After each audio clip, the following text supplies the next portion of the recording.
whistler, and I know many things, for I walk by night. I know many strange tales, hidden in the hearts of men and women who have stepped into the shadows. Yes, I know the nameless terrors of which they dare not speak. And now, the Whistler's strange story. Impulse.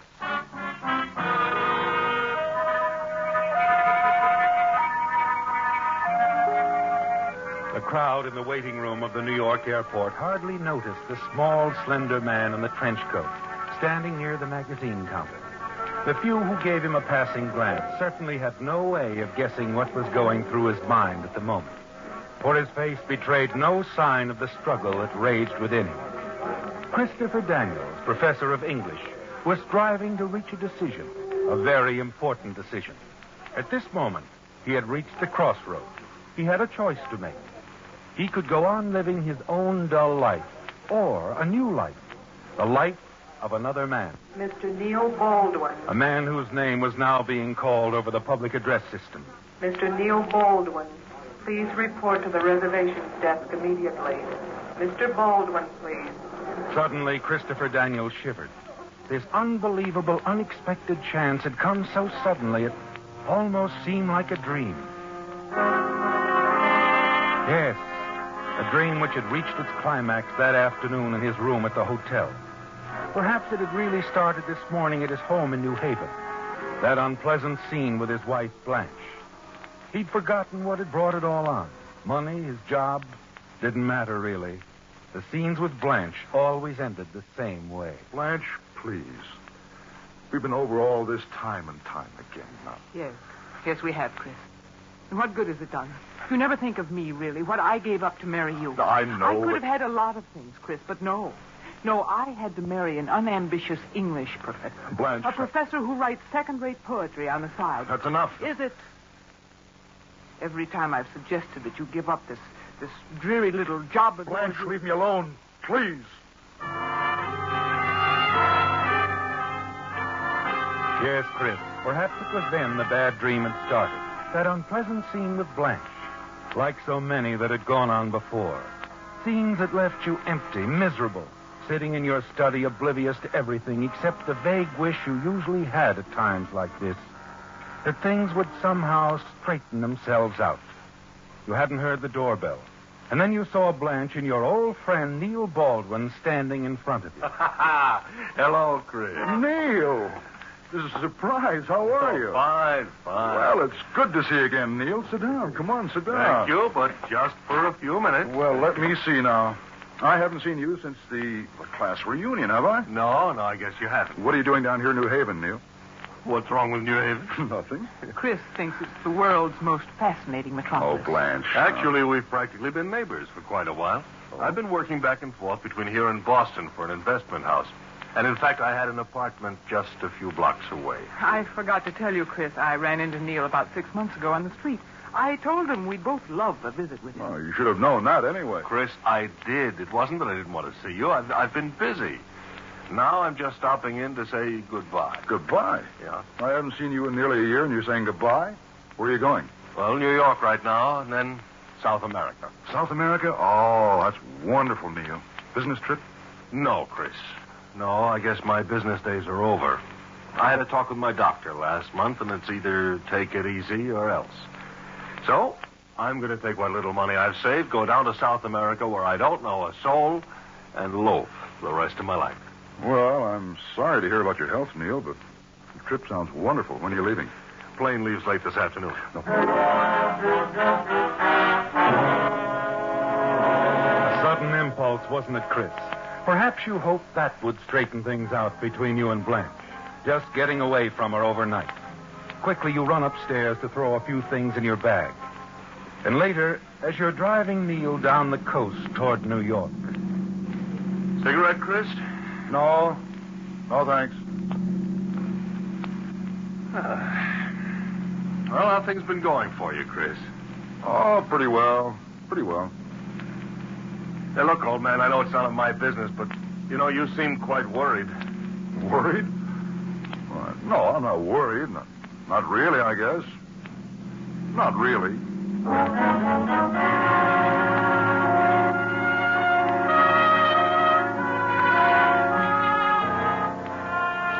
You can't very well tell Neil the truth, can you, Chris? Tell him that you and Blanche are unhappy.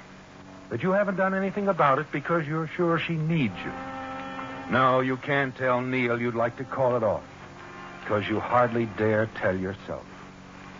Later, after you park your car in the garage and check in at the New York hotel, you leave Neil stretched out comfortably on your bed, cigarette smoke curling from his nostrils. You go on to the quaint little restaurant in the village. But that doesn't seem to help. You sit there, hardly touching the food or the wine. Finally, you leave, drive back to the hotel, park your car, and start down the block with Neil's briefcase tucked under your arm. It isn't until you're almost to the hotel entrance you notice the white ambulance driving away, the excited crowd milling about, the policeman keeping them back. Here. Where are you going? Oh, to my room. What's the matter, officer? There's been a fire upstairs in the hotel. A fire? Where was it? 7th floor. 7th floor? That's right. Lieutenant said a man went to sleep while smoking in bed. He's dead.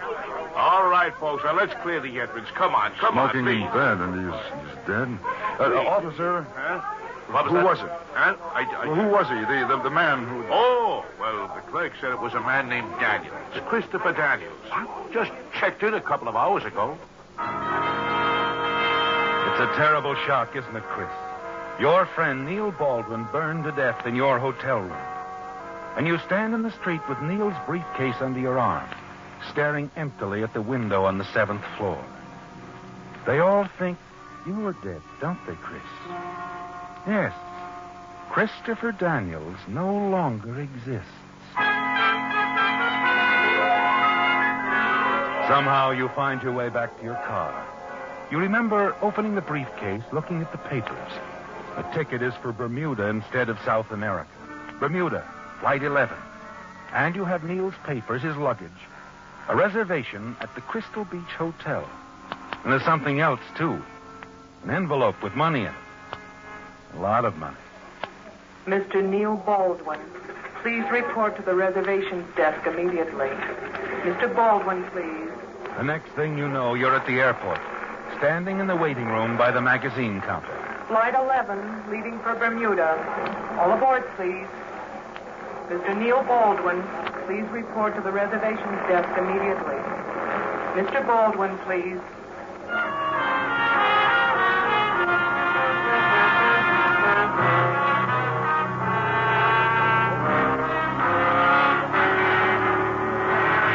Name, please. Your name, sir? What? Your name, please. Baldwin. Neil Baldwin.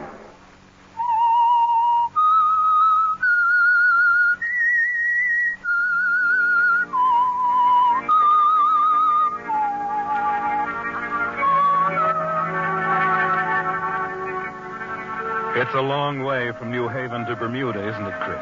And it's too late to turn back. And now you don't want to turn back. No, you've managed to put your past out of your mind with the help of Dorothy Gilbert. Yes, it was on the plane trip to Bermuda that you met her. And the two of you hit it off right from the start. You sensed instinctively that the two of you had a lot in common. You felt a pleasant glow, and she smiled. Finally, there's the arrival itself. The beautiful green island of Bermuda, looming up in a turquoise sea. You check in at the Crystal Beach Hotel, register as Neil Baldwin. And later, in one of the quaint horse-drawn surreys, you ride over to Belmont Manor, where Dorothy is staying. You're excited, aren't you, Chris? Like a schoolboy on his first date. Hi. I didn't expect to see you so soon. I couldn't wait, Dorothy. You ready? All right, I'd love to. Then come along. My carriage awaits without.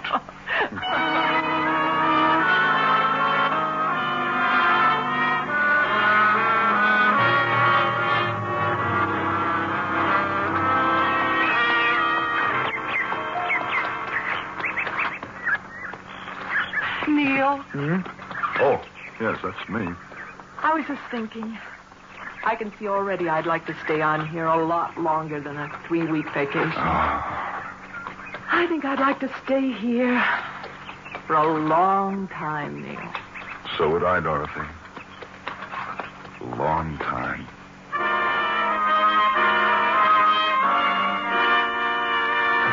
It was like a faint discord. A cloud passing over the sun when she called you Neil, wasn't it, Chris? It seemed so unnatural. It made you realize you were really Chris Daniels from New Haven, an English professor with a wife named Blanche. Yes, for a moment, Blanche is back in your mind, but it's only for a moment. She fades out again, and you're busy showing Dorothy Crystal Beach, the pink sands, making plans for the future. That evening, you're dancing at the Ace of Clubs.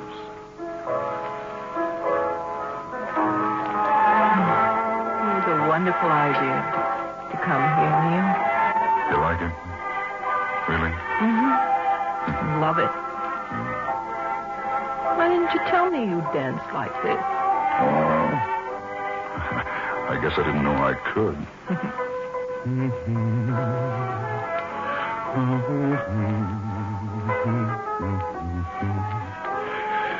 Neil? Do you know that man over there? Near the bar? Man? Which one? The short, heavy-set man. He seems to be looking at us. And I don't know him. Neither do I. Well, he's probably not looking at us. He's looking at you, Dorothy. I don't blame him. You're talking mighty pretty, mister. Maybe that's because you're so pretty, miss. Oh, Neil. You are, Dorothy. In fact, you're beautiful. No, I'm not. But I'm glad you think I am.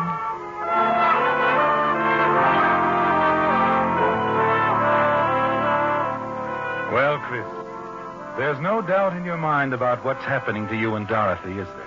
It's all very simple. You're certain she's in love with you, and you're in love with her. Yes, for the first time in your life, you're in love.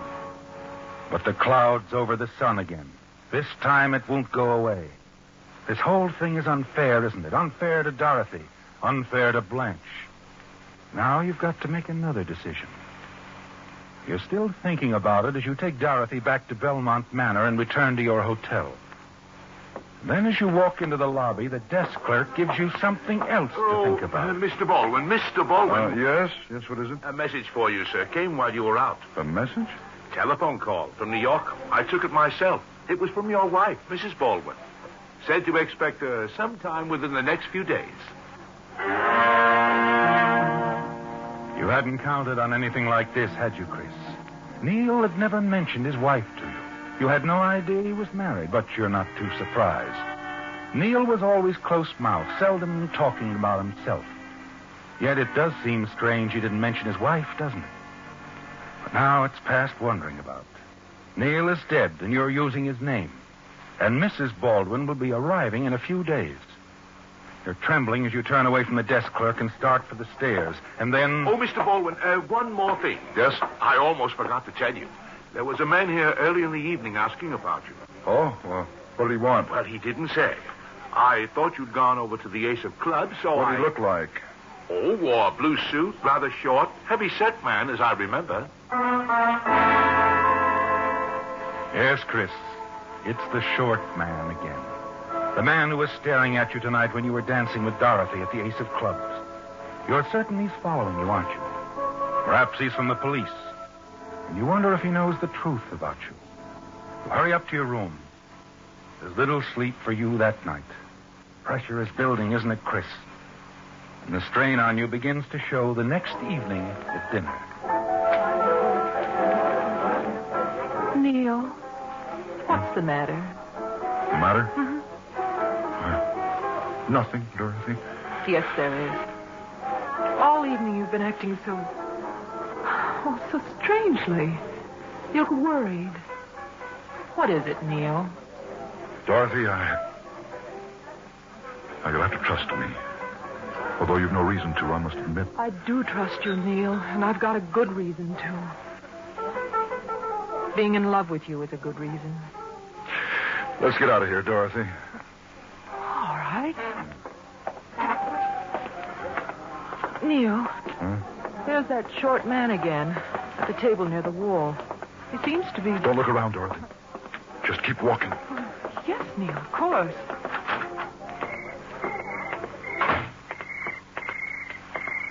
If you don't mind, I think I'd better take you back to your hotel. Neil, that man. Huh? Is he what's bothering you? Well, he's part of it. He's been following you, hasn't he?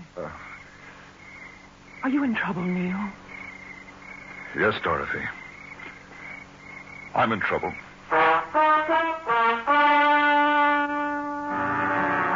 You take Dorothy back to the Belmont Manor and leave her with that hurt, puzzled look in her eyes. The look you'd give anything to smooth away. Then you go back to your hotel. And as you enter the lobby, the desk clerk calls to you. Oh, Mr. Baldwin, Yes? there was another telephone call for you an hour ago from New York. New York. Yes, sir, from Mrs. Baldwin. What did she say? Well, she was able to get plane reservations. She'll arrive at the airport tomorrow morning, 8:30. You run blindly out of the hotel into the night. Finally, you find yourself on the road leading to the Belmont Manor. Yes, the Belmont Manor and Dorothy. Because you've finally made your decision. You've decided to tell Dorothy everything. And you do. Your life with Blanche, your unhappiness, the madness that seized you when you discovered Neil was dead and that everyone thought it was you. How you struggled with your conscience and how your conscience finally won. Yes, you pour out the whole agonizing story to Dorothy there on the beach. And the sun has come up before you finish. Chris. Ah, I like the name much better than Neil. It suits you more, darling. I'm going back to Blanche, Dorothy. I should have known I couldn't leave her. I know. You're just not built that way. I guess that's why I feel as I do towards you. It isn't that I want to. It's just that... Well, I know she needs me. Of course she does. Now, don't worry about it. Just remember how nice everything was for a little while. Things we want, we just can't have. Why did I have to hurt you, though? You didn't hurt me, Chris.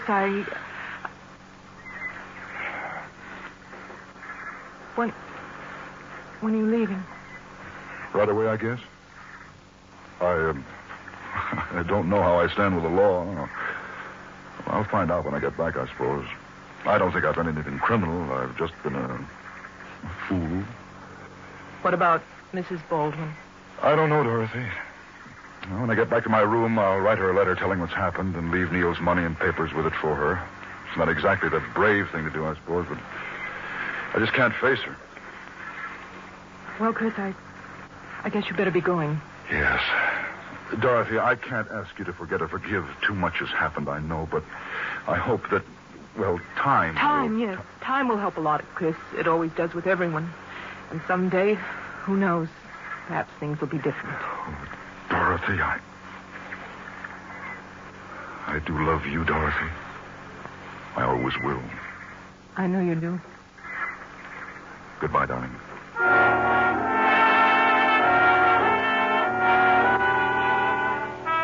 It's all over now, isn't it, Chris? And there's nothing left to do but go back to your hotel, write the note to leave for Neil's wife, and then buy your ticket back to the United States, back to New Haven and Blanche. But it's not as easy as it sounds, is it? Writing the letter to Mrs. Baldwin is not easy. There's a lot of explaining to do. You're so engrossed in the letter that you don't hear the door behind you close softly. You don't see the short, heavy-set man walk silently across the room and stand looking over your shoulder. Hello. Huh? What are you writing, a confession?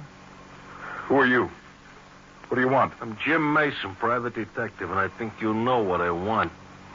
You and I are going to have a nice long talk, brother, because right now you're looking an awful lot of trouble right in the eye.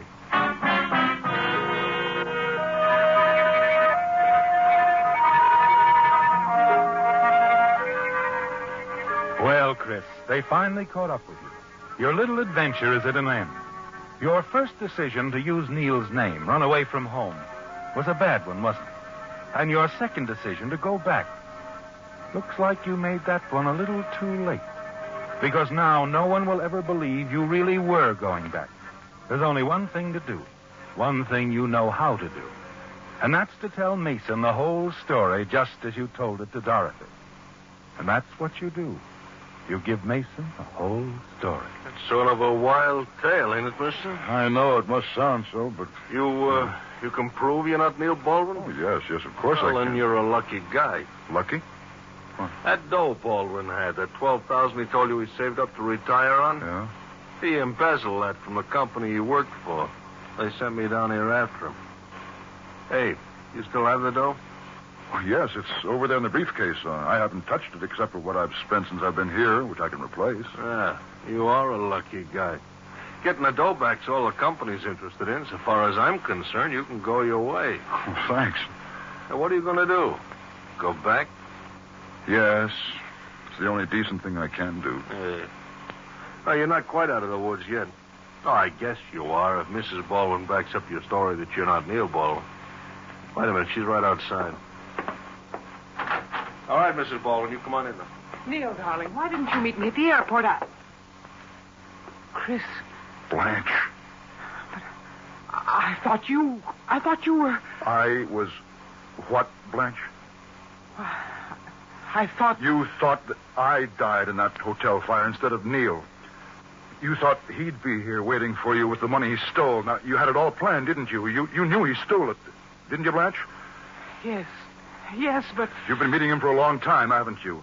Well, And all the time, I was torturing myself, thinking that you needed me. Oh, Chris, our life was so drab, I couldn't help it. I wanted to travel, enjoy living. Neil offered me these things. So you decided to run out on me and meet Neil down here on stolen money. Oh, it wouldn't have been running out on you. You would have been happier, too. You could have gotten a divorce, possibly found someone you would have been happier with later on. Yes, that's true, isn't it? You know, your coming down here to meet Neil kept me from making an awful mistake. Losing something that means more to me than anything in the world. I don't understand. You don't have to, Blanche. It doesn't concern you anymore.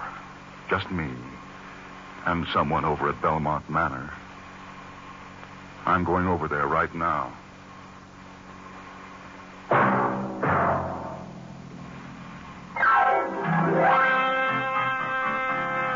The Whistler.